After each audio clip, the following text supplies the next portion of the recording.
The next poem I'll read is Denial. It's actually Denial to the second power, which is kind of complicated. It's Denial.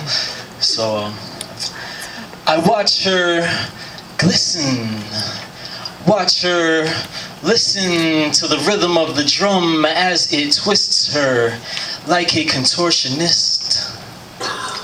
I watch her move, watch her consumed as she rocks back and forth like a watch, and I lick my lips. I want her.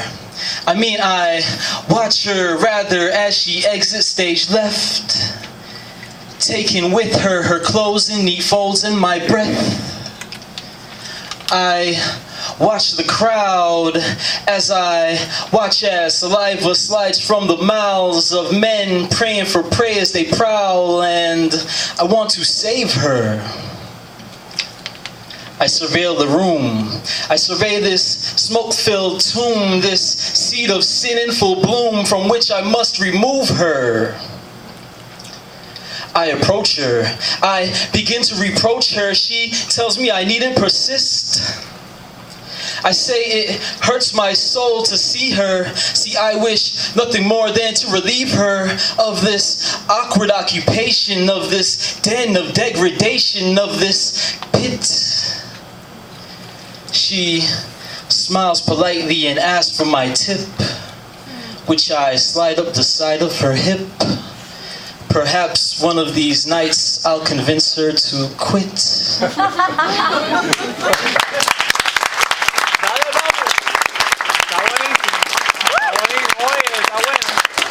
I have to tell you all, this is very funny to read in front of your mother. Mom, thank you for coming out.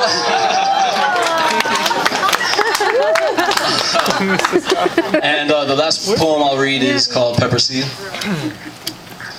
The table is set, adorned with platters galore, rice and peas, green banana, boiled and fried to accompany the ackee and saltfish platter, of course. Oxtail for the righteous, stew peas for the heathens and their swine, I'm reminded.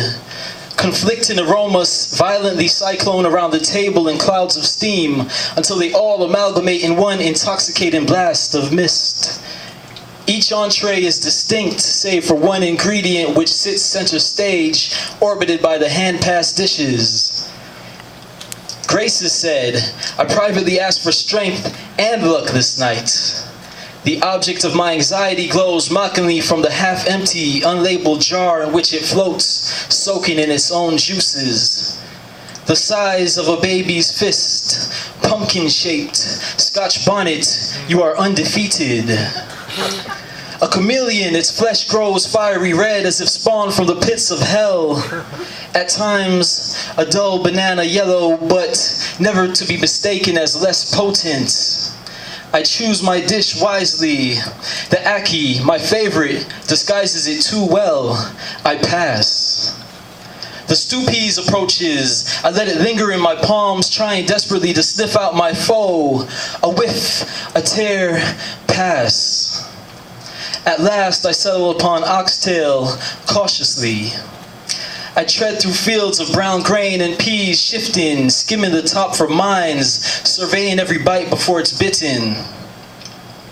Conversation erupts as bellies are satisfied, just enough to slow the constant shoveling. An aunt who passed away, a cousin who made it into an Ivy League school. What will I do with my degree? A quick shovel, I stall. Well, I begin.